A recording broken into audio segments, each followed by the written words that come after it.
잠시 기도하겠습니다. 살아계신 아버지 하나님, 인터넷이라는 공간에 악한 마귀가 붙잡고 사역하는 공간이 되어버렸는데, 예수님, 귀한 이 전에서 인터넷에서 선교 활동하는 귀한 선교사님들 많이 배출될 수 있도록 기름 부어 축복하여 주옵소서. 다시 그 땅을 회복할 수 있도록 축복하여 주옵시고, 거룩한 종 예수님의 이름이 높이 들림받을 수 있도록 기름 부어 축복하여 주시옵소서. 부족한 종 섰습니다. 주님 붙잡아 주시고 오직 예수님의 메시지, 예수님의 음성만 나타나게 하여 주옵소서. 예수님의 이름으로 기도드렸습니다. 아멘. 저는 원래는 신촌 세브란스 병원에서 말기 암 환우분들을 돌보던 호스피스 전문 의사였습니다. 그러다가 대학병원은 일주일, 7일 이상 입원하는 게 어려워서 전도를 하려고 해도 기간이 너무 짧아서 뭐가 좀 어려워가지고 요양병원을 개원하게 되었습니다. 요양병원을 개원하면서 잘 아시는 가정의학의 대부 윤방구 박사님, 그리고 세브란스 병원 전체 병원장이셨던 김성기 원장님 등을 모시고 말기 암 환자분들을 대상으로 진료를 하는 요양병원을 운영하고 있었는데, 어느 날 제 인생을 바꾼 전화 한 통을 오늘 같은 주일날 받게 되었습니다. 어떤 내용이었냐면은, 제가 아는 분이셨는데 이분이 에이즈 환자였지만 에이즈 환자란 사실을 누구에게도 얘기하지 않았던 겁니다. 왜냐면은 에이즈라는 것을 밝히면 사람들이 이상하게 볼 수 있으니까. 그런데 저한테 전화해서 밝힌 이유가 어떤 것이었냐면은, 수술을 받았는데 수술한 다음에 요양병원에 입원을 해야 되는데, 요양병원들이 에이즈 환자분들은 입원시키는 것을 꺼려해서 갈 데가 없어서 원장님 병원에 입원을 하고 싶다, 그런 내용이었습니다. 그래서 그 전화를 받는데, 내가 말기 암 환우들에게 전도하는 첫 번째 사명 이후에 에이즈 환자분들한테 복음을 전하라는 두 번째 사명을 하나님께서 주시는구나 싶어서 제가 이렇게 그분을 입원을 모시게 됐는데, 그 집이 형편이 너무 어렵기 때문에 치료비, 입원비, 간병비를 낼 수가 없고 제가 이렇게 알아서 다 메꿔가면서 입원을 하게 되었습니다. 그런데 그게 소문이 나서 정말 갈 곳이 없는 에이즈 환자분들이 한 분, 두 분 계속 오게 됐는데, 나중에 60명까지 오게 됐습니다. 그래서 그 환자분들을 돌보게 됐는데, 자연스럽게 그렇게 되니까 대한민국 1,300개 요양병원 중에 에이즈 환자를 보는 유일한 요양병원이 됐습니다. 이거는 제가 이제 저희 자녀들도 기도할 때, 또 우리 자녀들 기도할 때, 하나님 한 시대에 쓰임받는 종이 되게 하여 주옵소서라고 어머님들이 기도 많이 하시잖아요. 제가 바로 응답되는 비결을 알려드리겠습니다. 동성애 에이즈 쪽은 주여 저를 사용하여 주옵소서라고 헌신하면요, 워낙 사람이 없어서 자동으로 한 시대 들어 쓰십니다. 제가 잘나가지고 대한민국의 유일한 에이즈 환자를 치료하는 요양병을 한 게 아니고, 아무도 안 하기 때문에 손들면 자동으로 하게 되는 이제 자동 유일이 된 거죠. 그렇게 에이즈 환자분들을 돌보기 시작했고, 환자 한 명이 24시간 동안 입원해서 치료를 받으면 1이라고 봅니다. 1. 그랬을 때 저희 병원이 제공한 에이즈 환자 서비스는 6만이 넘습니다. 6만. 그러니까 6만 번 넘게 서비스를 제공을 한 거죠. 동성애자의 말로는 정말로 눈을 뜨고 볼 수 없을 만큼 비참합니다. 그거를 보게 되면은 절대 동성애를 찬성할 수가 없어요. 그리고 정말 이것은 그 사람들이 너무나 아깝기 때문에 말려야 되는 일인데, 제가 이제 여기까지 온 거죠. 그 얘기를 하려고. 그 얘기를 왔습니다. 이제부터 이제 이 파워포인트를 보면서 말씀을 올릴 텐데 굉장히 끔찍한 장면들이 나오거든요. 그런데 어쩔 수 없어요. 저희 집 애가 셋인데 9살, 6살, 1살. 1살 애가 12월 25일 날 태어났습니다. 크리스마스 때. 어제가 돌이었어요. 걔는 이제 예수님 닮은 게 하나는 확실히 있어요. 생일이 같아요. 얼마나 감사한지, 태어나면서도 예수님 닮은 걸 갖고 태어나가지고. 근데 제가 우리 애들 6살 뭐 할 거 없이 이거 그대로 보여주고 제가 다 애들한테도 강의를 했어요. 너무 중요한 거기 때문에. 그래서 저는 이제 이게 너무 원색적이어가지고 애들이 보면 안 된다, 전 그렇게 생각 안 하는 거죠. 그 이유를 또 강의하다 보면 말씀을 드리겠습니다. 저희 병원입니다. 다음 보겠습니다. 다음 슬라이드 보겠습니다. 자, 퀴어 축제예요. 동성애자들이 하는 퀴어 축제인데, 저 축제를 주관하는 단체가 성소수자 인권연대예요. 성소수자 인권연대. 그러면 성소수자가 무엇이냐, 이것부터 우리가 알아야 되는데, 지금 이 시대에 성소수자는 곧 동성애자다라는 머릿속에 들어있는 지식이 있어요. 그런데 성소수자는 20가지 이상이 있어요. 정신과학에서 성소수자는 20가지 이상의 형태가 있다라고 말을 하고 있는데, 그 중에 한 개가 동성애죠, 동성애. 20가지 성소수자들 중에 남성 간의 학문 성관계라는 남성 동성애자. 왜 성소수자는 곧 동성애자다라 이런 인터넷상의 거짓 유포의 전략을 쓰냐면은 20가지 이상의 성소수자 중에 제일 일반인들이 받아들이기 쉬운 게 동성애예요. 나머지는요 차마 우리가 받아들일 수가 없어요. 그런데 동성애 하나만 뭐 어떠해, 그 괜찮은 거 아니냐, 남자가 꼭 여자랑만 살아야 되느냐, 뭐 남자끼리 사는 것도 인정해야 되지 않냐라고 우리가 인정을 해버리면요 이 뒤에 보이는 나머지 성소수자도 똑같은 논리로 다 받아들여야 돼요. 그러니까 이거는요 all or none이라고 그래가지고 다 받아들이든지 다 받아들이면 안 되든지 두 개 중에 하나에 밖에 선택이 없어요. 그럼 다른 성소수자가 어떤 것이나 다음 슬라이드 보겠습니다. 호주에 20대 남성인데 걔랑 결혼했는데 면사포를 씌웠죠. 그리고 부모 친구 다 불러다가 공개 결혼시켰어요. 그 파크에서. 혓바닥 붙은 거 보이시죠? 결혼식 마지막이 제일 하이라이트가 키스하고 신부하고 키스하고 끝나는 건데 걔하고 키스하면서 결혼식을 끝냈어요. 다음 보겠습니다. 걔랑 결혼한 여성. 다음. 돌고래랑 1년 동안 연인관계를 유지한 남성. 저 돌고래는 이 남자한테 1년 동안 성관계를 당한 다음에 죽어버렸어요. 다음. 동물 매춘업소. 저기 들어가면 개들이 다 저렇게 돼가지고 3달 있다 죽어나와요. 다음 보겠습니다. 정신의학에서 말하는 20가지 성소수자 중에 또 다른 형태인 메카노필리아라는 사람들인데 기계성애자입니다. 기계를 보면 성욕을 느껴서 성관계를 하는 사람인데 놀라운 건 저 차가 저 사람 차가 아니에요.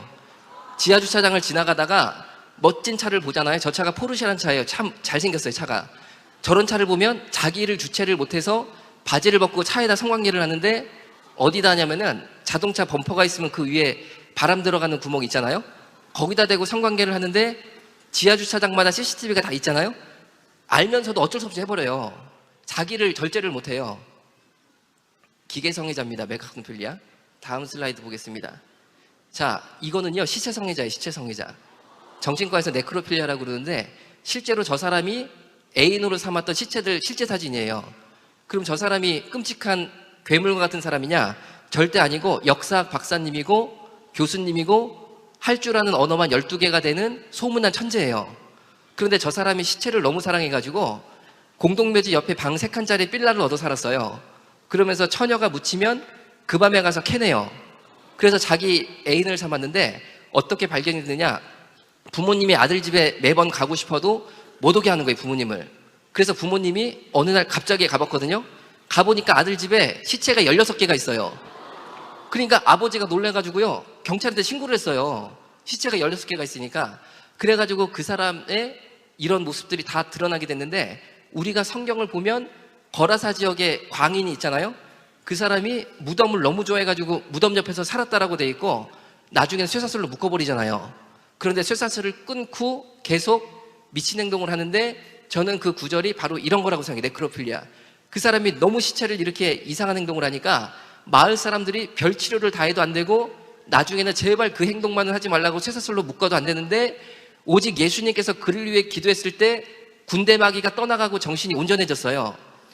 왜 성소수자들이 교회가 성소수자에 대해서 설교하면 안 되고 기도하면 안 되고 그것은 차별행동이기 때문에 차별금지법을 만들어서 설교하는 것 또 기도하는 것을 막으려고 하느냐? 이유가 여기서 나옵니다. 이 사람이요 만약에 시체를 좋아하는 이것만 없었으면 평생 교수로 박사로 천재로 잘 자랐을 거거든요. 이 마귀만 물리치면 되는 거예요. 이 마귀만 물리치면. 그런데 이 마귀를 물리칠 능력은요 교회에 있는 예수 그리스도의 권세와 능력밖에 없어요. 결국에요 교회만 설교 못하게 하고 기도 못하게 하면 우리 젊은이들이 다 마귀 밥이 돼버려요. 그 마귀의 천적이 누구냐? 바로 우리 예수 믿는 사람들이잖아요. 그러니까 이 천적을 꽁꽁 묶어놓으려고 봉인하려고 만드는 게 차별금지법이고 바로 인터넷상에서 지금 그 차별금지법을 제정하기 위해서 온갖 노력을 다 하고 있다는 거죠. 다음 보겠습니다. 조선일보에 나온 저인일보 사진입니다. 지금 이분이 에이즈 환자분들, 아까 젊은이들 그 재단에 올라가 있는 청년들 있잖아요. 에이즈 환자분들의 평균적인 노후 모습인데 이런 모습이 60, 70살부터 되는 게 아니라 불과 30살부터 이렇게 돼요. 30살부터. 어떻게 되시냐면요, 에이즈 바이러스가 면역력만 떨어뜨리는 게 아니라 뇌세포를 갉아먹어요. 뇌세포를 갉아먹으면 갉아먹힌 부위에 따라서 온몸을 못 쓰기도 하고 절반을 못 쓰기도 하고 치매가 오기도 하는데, 저 사람 같은 경우는 왼쪽이 이렇게 굳어버렸잖아요. 왼쪽을 못 써요. 그리고 지팡이를 짚게 되고 엉덩이에 피 나는 거 보이시잖아요. 평생 엉덩이가 터져가지고 계속 피가 나고 살아요. 이게 비교적 좋은 사람이 이렇게 살아요. 비교적 좋은 사람이 30살에 이렇게 되면요, 죽을 때까지 30년 이상을 이렇게 살아야 돼요. 이런 거 한번 보면요, 절대 동성애는 아름답다 그런 말 못하게 돼 있어요. 뜯어 말릴 수밖에 없어요. 뜯어 말릴 수밖에. 그리고 제가 자신 있게 말씀드리는 건 뭐냐면요, 동성애자로 사는 것보다 동성애를 끊는 게 더 쉬워요. 다음 보겠습니다. 저희 병원에 있었던 일만 말씀을 드리겠습니다. 환자분이 오셨는데 아까 보신 것처럼 바늘 못 쓰고 지팡이를 집으시거든요. 그런데 그분이 오자마자 병실에서 마음에 드는 남자를 찾아서 성관계를 갔는데, 어떻게 알게 됐냐면은 회진을 도는데 환자 침대 위에 이불을 머리끝부터 발끝까지 덮어서 쓰고 있는데, 앞만 봐도 1인분이 아닌 거예요. 우리가 1인분, 2인분 정확히 정의는 없지만 이렇게 이불을 뒤집어 쓰고 있으면 한 명이 들어간 것 같다, 두 명이 들어간 것 같다 느낌이 있잖아요. 이불을 벗겨보니까 남성 둘이 오늘 온 사람이 누구 한 명을 이렇게 성관계를 하고 있는 거예요, 남자끼리. 그래서 그거를 못하겠어요. 왜 못하게 하냐면은, 제가 동성애를 차별해서 못하게 하는 게 아니고, 에이즈 바이러스가 한 종류가 아니에요. 여러 가지 A형, 서브타입이라고 이 A형이 있는데, 그런 거를 다 뭉뚱그려서 에이즈라고 그러거든요.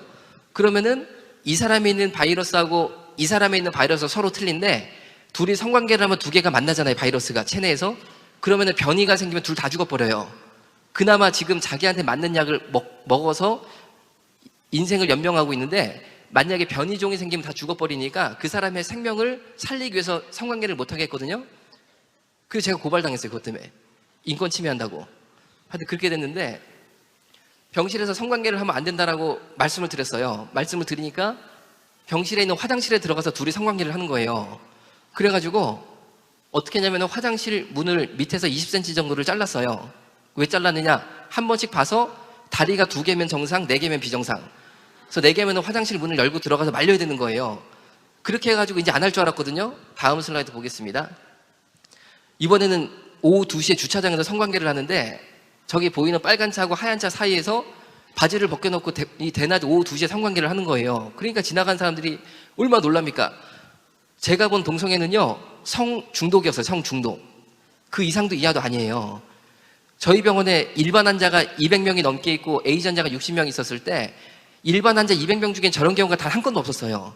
그런데 동성애자들은 저런 모습을 보였거든요. 그리고 제가 면담한 수많은 동성애자들의 고백이 뭐였냐면은, 동성애는 성중독이라는 거예요. 다음 보겠습니다. 동성애자들이 그렇게 얘기를 합니다. 꼭 에이즈가 동성연애를 통해서만 감염되는 것이 아니라 수혈, 피 받는 것을 통해서도 감염이 가능하다, 이 얘기를 하는데, 결론적으로 말씀드리면은 2013년도 통계를 보면요, 100% 다 성관계로 에이즈가 감염이 됐어요. 현재 에이즈는 성병이에요, 성병. 다른 이유가 없어요. 그런데 그 사람들이 말하는 수혈로 인한 감염, 이거는 이전에 있었는데 2006년 이후로는 수혈로 인한 감염이 없었거든요. 그런데 동성애자들이 꼭 에이즈가 남성 간의 학문 성관계를 통해서만 감염되는 게 아니고 수혈을 통해서도 감염될 수 있다, 이 얘기를 할 때마다 전 진짜 가슴이 아파요. 왜 아프냐면요, 보세요. 국내 최초의 수직감염인데, 수직감염이라는 것은 에이즈 엄마가 난 아기가 에이즈 아기가 돼서 죽은 거거든요. 그러면 어떤 생각할 때, 야, 엄마가 엄청 문란했나 보다, 어떻게 엄마가 에이즈에 걸리냐, 이렇게 생각하시겠지만 그게 아니었고요. 엄마가 정상인이고 멀쩡한 사람이었는데 제왕절개를 받았어요. 제왕절개를 받다 보면 수혈을 받아요. 피가 많이 나니까. 그런데 해피름은 에이즈피를 받은 거예요. 그래서 애가 에이즈 아기가 나왔는데, 애가 2살 때, 2살이니까 미국 나이로는 1살이죠. 죽어버렸어요, 장출혈로. 애가 장출혈로 죽었어요. 얼마나 고통스러워서, 갓난 애기가. 엄마는 에이즈 엄마가 돼버렸고, 이 집 남편 아직도 살아있어요. 그런데요, 하루아침에 에이즈 피로 인해서 아내 에이즈 환자대 애기 에이즈로 죽어 집안이 풍비박산 났거든요. 그런데 이런 에이즈 헌혈의 대다수가 동성애자의 헌혈로 인한 거였어요.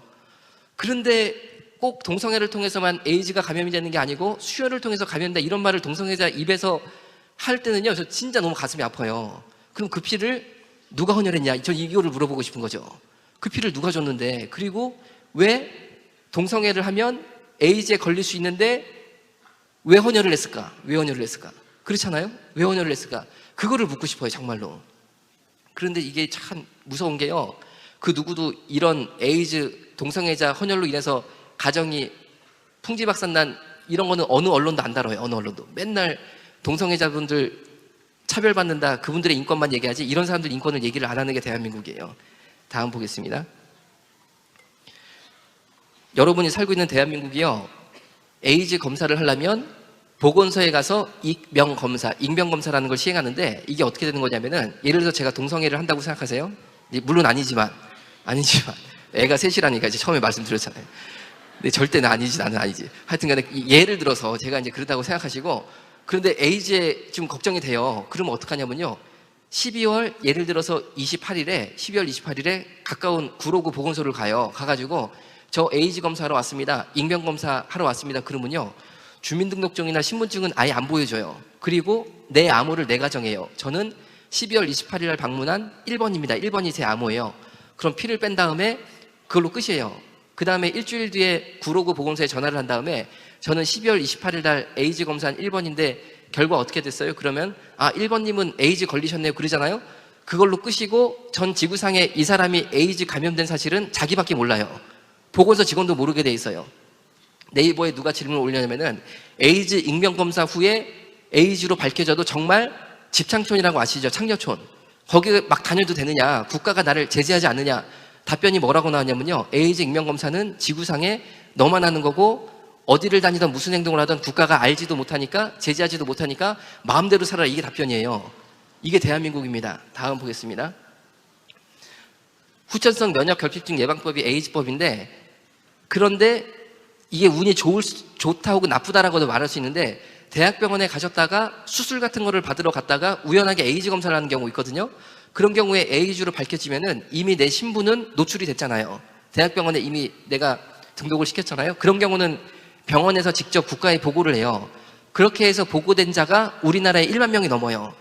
그런데 에이즈 환자가 보고된 사람만 1만 명이 넘는다는 거는, 아까 말씀드린 것처럼 익명검사는 수치에 안 들어가거든요. 국가가 파악할 수가 없으니까. 우리나라의 에이즈 환자 수는 UN 에이즈 통계법에 의하면 4만 명이 넘다 그래요. 4만 명이 넘다 그래요. 그런데 신원이 밝혀진 에이즈 환자 1만 명이 이 법에 의해서 일부러 에이즈를 전파시키면 처벌을 받게 돼 있는데, 이게 안 된다, 일부러 에이즈 전파시켜도 처벌하면 안 된다 해가지고 이 법을 폐지하라고 국가인권위원회가 법무부에 요청을 해놨어요. 큰일 났어요. 대한민국이 지금 큰일 났어요. 왜냐하면 인권운동가 중에 에이즈 환자들이 있거든요. 그 사람들이 인권위원회를요, 국가인권위원회를 이렇게 한 거, 이렇게 해가지고 이 법 지금 폐지하라고 권고 들어갔어요. 다음 보겠습니다. 동성에 대해서 궁금해하시는 분들이 뭘 궁금하시면은, 첫 번째가 동성연애죠. 동성연애를 하면 아프지 않느냐? 왜? 항문을 이용하니까 아프지 않느냐? 당연히 아프죠. 두 번째가 지저분하지 않느냐? 당연히 지저분하죠. 그런데 하나님이 우리한테 장을 만들어주시고 항문을 만들어주셨을 때 절대 성관계를 못하게 만드셨어요, 애초에. 왜 그러냐면요, 만약에 항문으로 성관계를 하면 대변을 보게 돼 있어요. 대변을. 장이 자극을 받아가지고 대변을 보게 돼 있거든요. 그렇기 때문에 항문으로 성관계를 할 수가 없는데, 동성연애를 할 때는 항문을 이용하잖아요.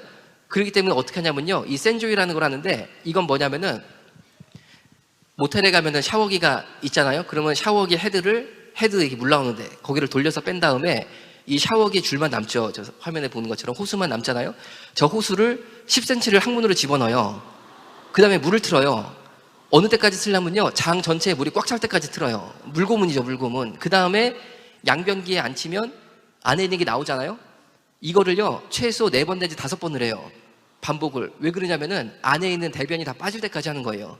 그 다음에 저 샤워기를 다시 헤드를 조립해서 올려놓으면은, 그 다음에 모텔에 들어간 손님은 그것도 모르고 샤워를 하고 양치를 하면요, 저기에 묻었던 에이즈 바이러스, 간염 바이러스, 매독균 다 뒤집어 써요. 저 같은 경우는 샤워할 때 꼭 양치질을 하거든요. 이제 먹는 거, 이제 다 막 묻고 피도 나고 그러는데, 저는 그래서 호텔에 갈 때마다 샤워기를 보면서 생각을 합니다. 주여, 제발 아니게 하여 주옵소서. 그렇다고 이거를 갈 때마다 빼가지고 닦을 수도 없잖아요. 여러분 팀쿡이 애플사 사장님이 동성애자로 커밍아웃 했잖아요. 어떤 사람들은 멋있다 그럴지 모르지만 전 그거 딱 봤을 때 저 사람도 호텔 가가지고 그렇게 하시겠구나. 야, 참 미국이란 나라가 큰일이다. 미국 큰일입니다. 제가 얼마 전에 미국 갔다 왔는데 미국 가서 동성애 특강을 했어요. 한인교회 다니면서 쫙 그냥 LA부터 시작해 뉴욕까지 다 했거든요. 했는데 특강 끝나면은 상담이 들어와요. 우리 교포 2세들한테. 왜 상담이 들어오냐면요. 13살 먹은 애가 본인의 동성애로 고민을 하는데 왜 동성애에 빠지게 됐냐면요. 동성애 포르노가 있어요. 게이 포르노. 남자들끼리 성관계하는 거 담은 거. 그게 진짜 마귀의 덫이거든요. 그거를 자꾸 보면요. 뇌가 동성애자가 되게 돼 있어요. 뇌에서 나오는 호르몬이 동성애 호르몬이 나와가지고 동성애자가 되게 됐는데 얘가 1년 동안 그거 중독된 다음에 나는 동성애자다라고 커밍아웃을 했어요. 그런데 본인이 그 게이 포르노를 끊을 마음이 있거든요. 그래서 미국의 정신과 의사들한테 전화를 해서 예약을 잡는데 모든 미국 정신과 의사가 다 진료를 거부를 했어요. 왜냐면요, 미국은 차별금지법 또 동성애자 단체가 세니까 동성애 문제로 상담을 하면 그 뒤에 의사가 공격받기 때문에 어느 의사도 동성애를 끊고 싶어하는 고민 있는 청소년들을 만나주질 않아요. 미국이 실제적으로는요, 동성애 치유에 대해서는 의사가 없는 거예요. 무의촌이 됐어요. 그래가지고 상담을 이렇게 했는데 너무 아쉬운 거예요. 왜? 조금만 이 나이에 도와주면 얘는 동성애자가 안 되는데 아무도 도와주지 않으니까 본인이 그 늪에서 빠져나오지 못해가지고 점점 동성애자가 되고 있는 우리의 후손들이. 그래서 제가요, 야, 이거 미국에 매년 가야겠다 생각을 했는데 제가 상담을 하려고 그러니까 옆에서 얘기를 하는 거예요. 미국에서 동성애로 상담하면은 경찰이 수갑 쳐가지고 데리고 간다네요. 차별금지법 위반했다고.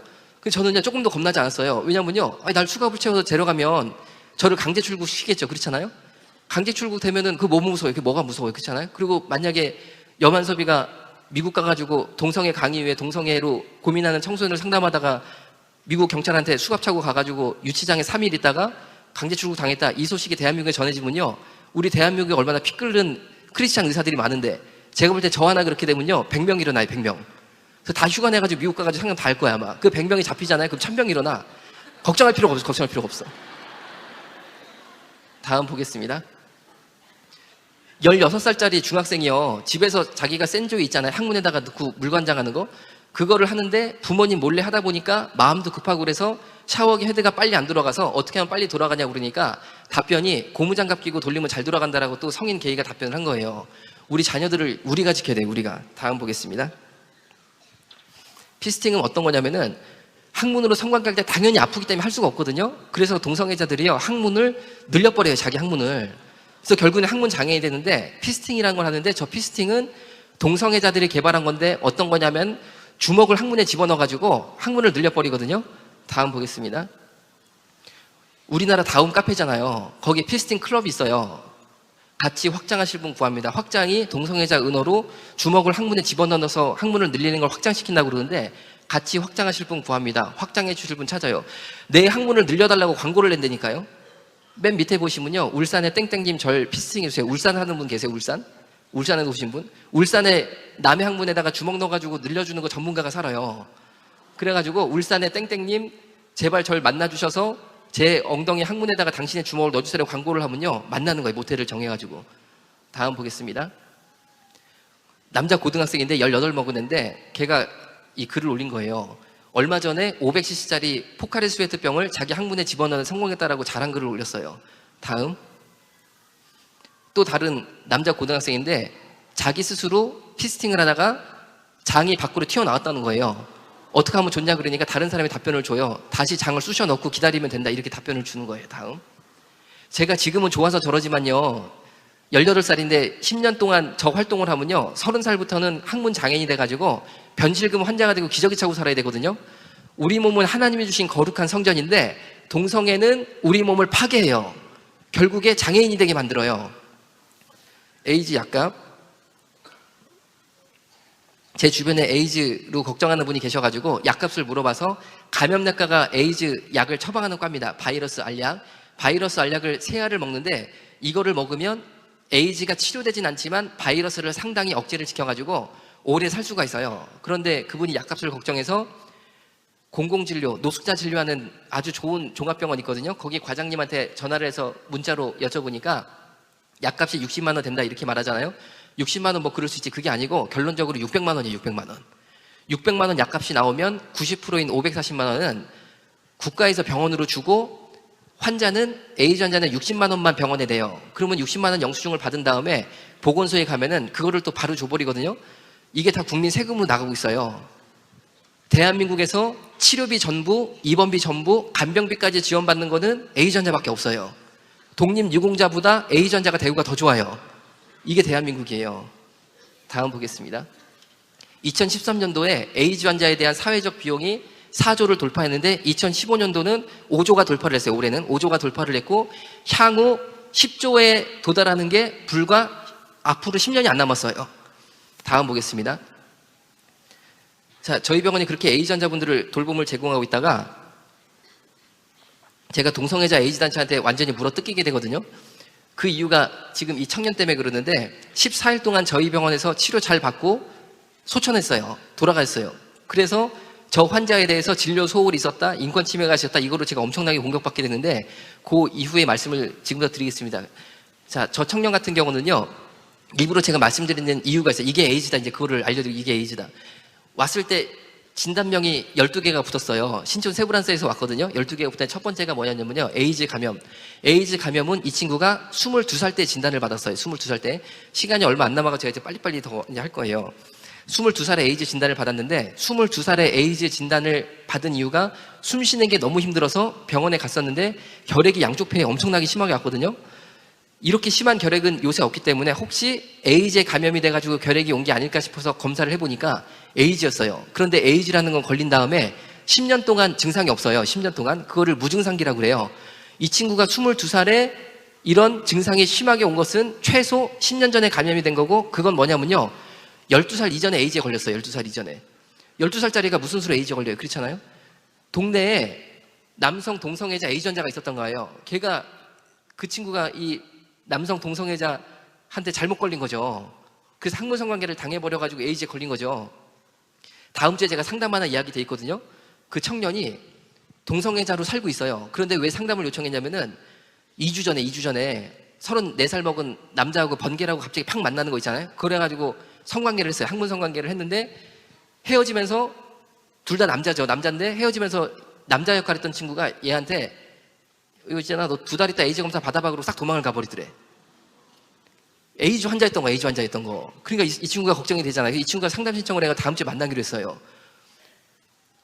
여러분 10대 우리 아이들을 지켜야 됩니다. 지켜야 돼. 진짜 우리가 기도하면서 지켜야지 돼요.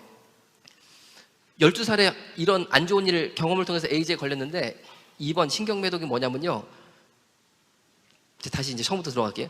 22살에 에이즈하고 결핵이 진단 받은 다음에 에이즈 결핵약을 잘 처방받고 먹었던 게 아니고 그 길로 병원을 도망을 가요. 왜 도망갔냐면요, 죽고 싶은 거예요. 왜? 내가 10대 때 그렇게 못된 사람 만나가지고 남자가 남자네 강간을 당해가지고 그것도 내 인생의 트라우마인데 에이즈까지 올랐다니까 살기고 싶지 않은 거예요. 그래가지고 도망을 가거든요. 도망간 다음에 10년 있다가 다시 병원에 나타나요. 왜 나타났냐면요, 내가 한번 살아봐야겠다 이래서 나타난 게 아니고 통증이 너무 심해가지고 어쩔 수 없이 나왔는데 2번이 그거예요. 신경매독. 신경매독은 뭐냐면요, 매독에 걸렸는데 치료를 안 받으면 매독균이 뇌하고 척추를 갉아먹어요.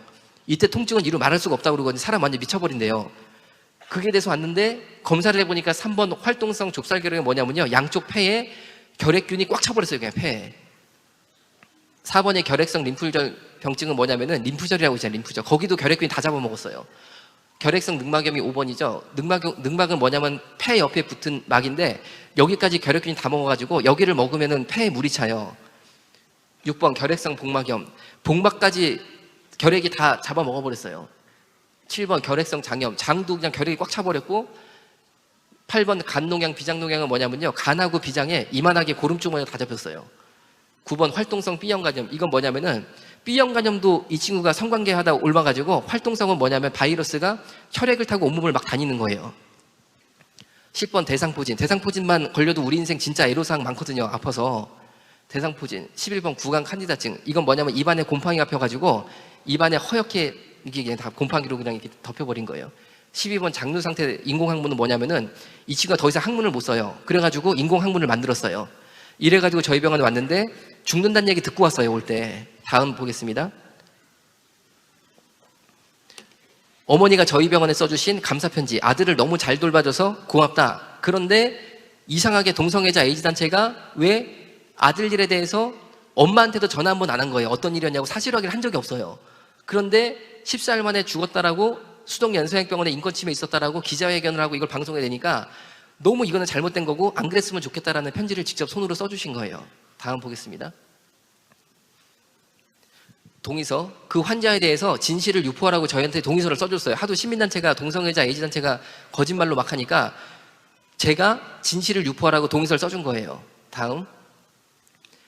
신촌 세브란스에서 저희 병원에 환자를 보냈던 교수님 소견서인데 환자가 사망한 것은 급격한 사망 가능성이 높은 상태에서 전원이 됐기 때문이고 수동 연소양병은 과실이 아니다라는 소견서. 다음. 그런데 이제 이런 식으로 공격이 되는데 저희 병원 바로 정문에서 데모를 하는 거예요. 이때까지만 해도 저희 병원에 에이즈 환자가 있다는 것을 정말 비밀로 지키고 했었거든요.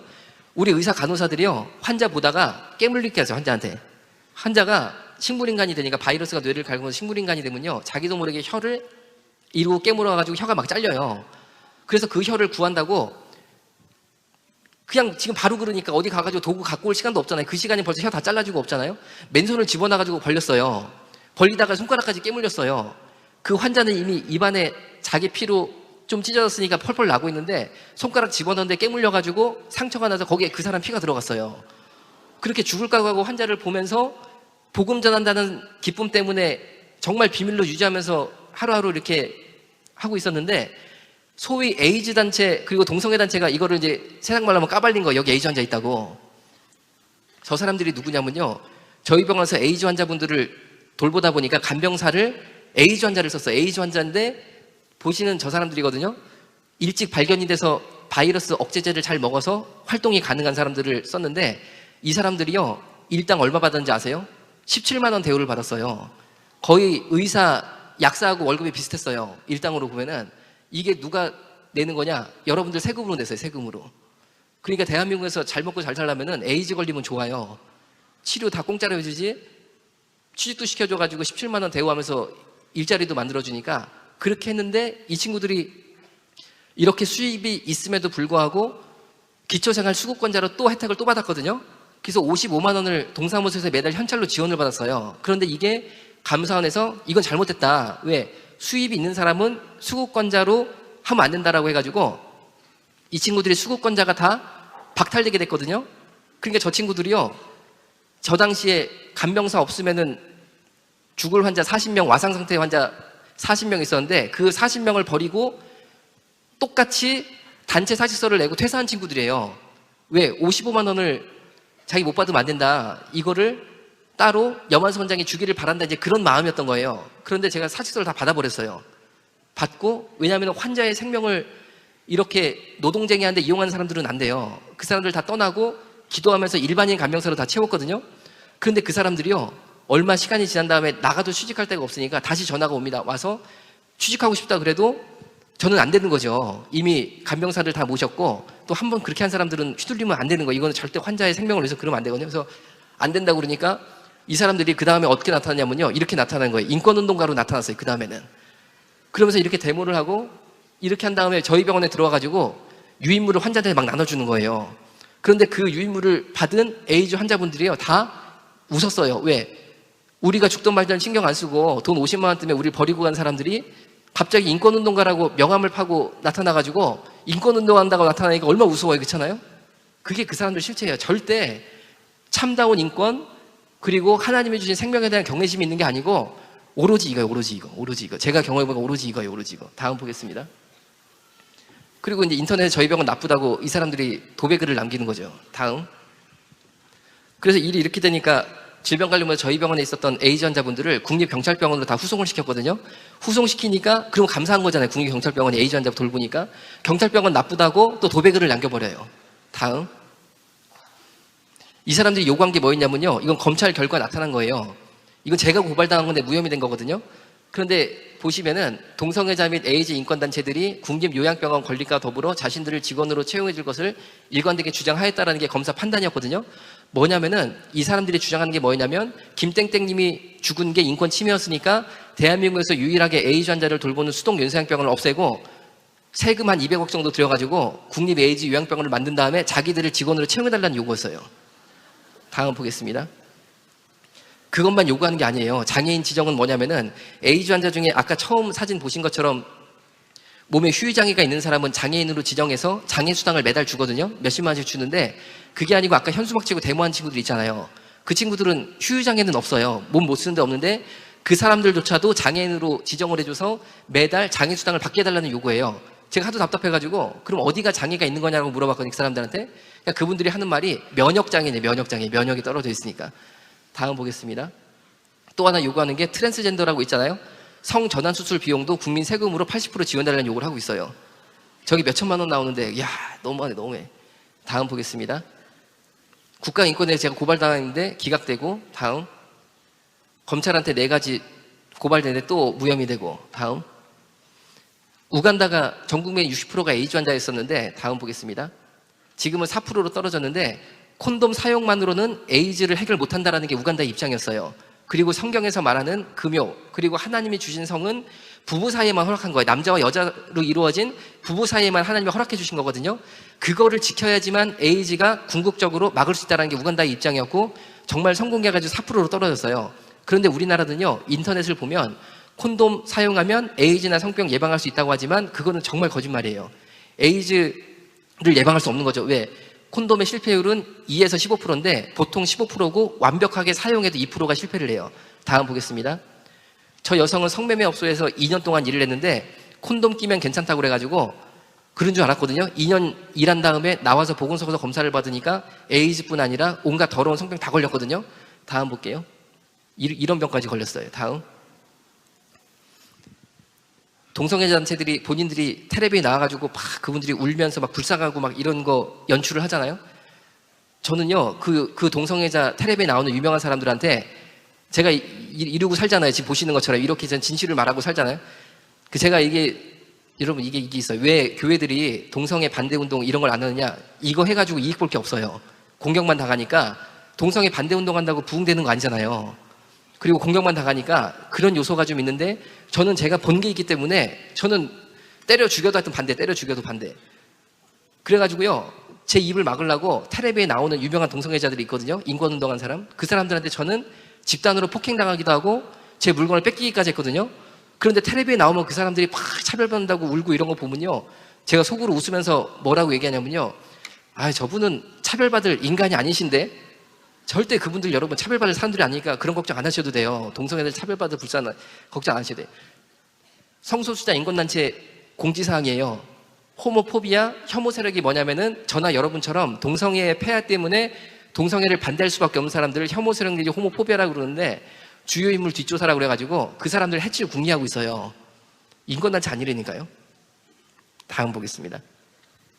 에이즈 환자 수가 미국, 유럽, 아프리카 할 것 없이 다 떨어지는데 대한민국만 저렇게 기하급수적으로 늘고 있어요.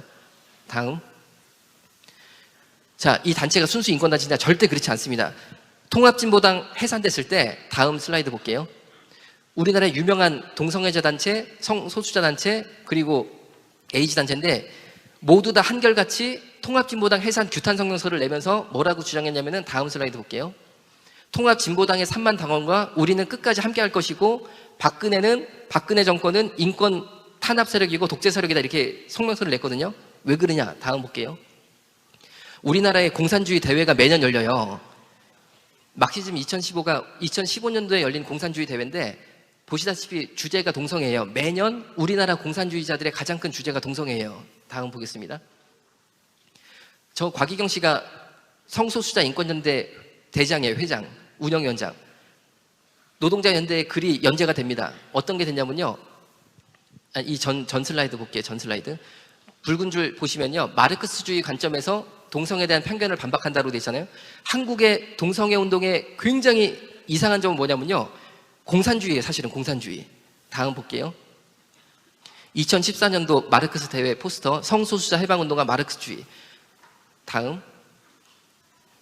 그리고 아까 본 곽희경 씨가 지금 성소수자 인권연대 대장인데 민노당이라고 아시죠? 통합진보당에 되기 전에 민노당이잖아요. 거기 대의원이에요. 그리고 전 성소수자 인권연대 대표인 정열 씨는 통합진보당 위원장이에요.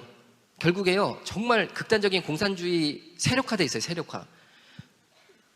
자, 시간 관계상 빨리 넘어가게. 동성애는 좋은 거다라는 철학을 완성한 미셸 푸코. 저 사람 자체가 동성애자였고 에이즈에 걸려서 10년 동안 엄청나게 고생하다가 50살 좀 넘어서 죽어버린 사람이에요. 다음. 벌써 눈빛이 이상하잖아요. 저 사람도 동성애는 좋은 것이다라는 철학을 완성한 두 번째 철학자인데 미쳐가지고 자기 아내를 목 졸라 죽인 사람이에요. 그런데 저 사람들의 삶은 얘기 안 하고 저 사람들의 철학만 대한민국까지 와서 동성애는 좋은 것이다, 문제 없다라고 얘기할 뿐 아니라 우리 국민 세금으로 애들한테 4살부터 7살짜리 애들한테 성교육을 시키는데, 다음 볼게요. 이게 지금 5살짜리 꼬마한테 우리 세금으로 시키고 있는 성교육 모습이에요. 여성의 옷을 벗기고 남자애가 여성의 성기를 만지는 훈련을 시켜요. 왜? 지금 우리나라에서 시행되고 있는 성교육이요, 건강한 성이 아니고 성해방교육을 시키고 있어요. 다음 보겠습니다. 다음. 추정 60대 저희 병원 나쁘다라고 인터뷰한 사람, 말도 안 되는 이제 가짜 인터뷰를 했었는데 저 사람 저 인터뷰하고 한 달 뒤에 목매가지고 자살했어요. 다음. 국회의원까지 이 사람들은 벌써 진영이 다 갖춰졌어요. 뭐 KBS 그리고 국회의원 할 거 없이 메이저 언론사 할 거 없이 이미 다 연결이 돼 있어요. 다음. 저건 저예요. 저 1인 시위하는 거. 하도 답답해가지고 서울시청 가가지고 돌아와 기다릴 게 1인 시위를 했어요. 다 하나님 앞으로 돌아와야 되는 거예요. 결국에는. 그래야지 해결이 돼요. 다음. 나가서 마이크 잡고 이렇게 외치기도 하고. 다음. 방송국 나가서 이렇게 말하기도 하고. 제가 이 자리에 오면서 기도했던 게 뭐냐면은, 주님 제발 오늘 모이신 1만 명의 성도들이 일주일에 5분만 헌신하게 하여 주옵소서. 5분만 헌신해서 댓글 달게 하여 주옵소서. 댓글. 여러분, 대한민국에요 10,000명이 합심해서 댓글 달 때는 연세중앙교회밖에 없어요. 전 그거 자신을 한다니까요. 왜냐면요, 하여튼 어디 동성애 반대하려고 죽을 각오하고, 아까 나간 거 그게 서울광장에서 이번에 축제했잖아요. 그때 간 거거든요.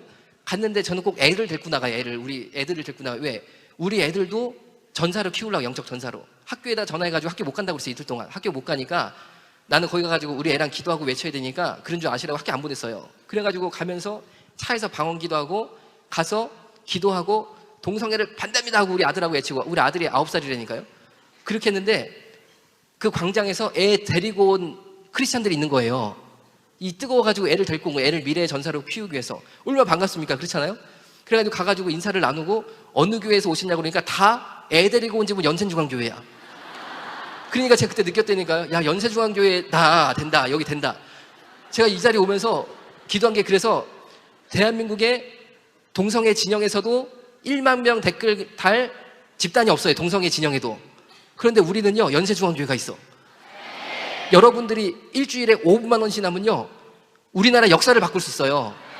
왜? 악한 마귀는 정사와 권세를 잡아서 역사를 하는데, 정사와 권세를 잡는 방법이 뭐냐면요, 정치인들을 움직이고 메이저 언론을 움직이는 방법이 뭐냐면 인터넷을 장악을 해버려요. 인터넷은요, 무조건 많이 올리는 게 장땡이. 우리가 10,000개 글 올려봐, 누가 당해? 10,000개만 올라가 보세요. 완전히 역전을 시키고요, 여론을 만든다니까요. 그래서 정말 제가 그 기도하면서 왔어요. 여러분, 진짜 제 불타는 마음을 봐주시고, 일주일에 5분만 댓글 다는데 헌신하시면요, 나중에 천국 가가지고요, 면류관이 어마어마하게 받을 줄로 믿으시기 바랍니다. 자, 이제 기도하고 마치겠습니다. 살아계신 아버지 하나님, 이곳에 정말로 복음을 위하여 헌신된 많은 분들 계신데 불을 던져주셔서 대한민국의 역사를 바꾸는 일 있게 하여 주옵소서. 예수님의 이름으로 기도드렸습니다. 아멘.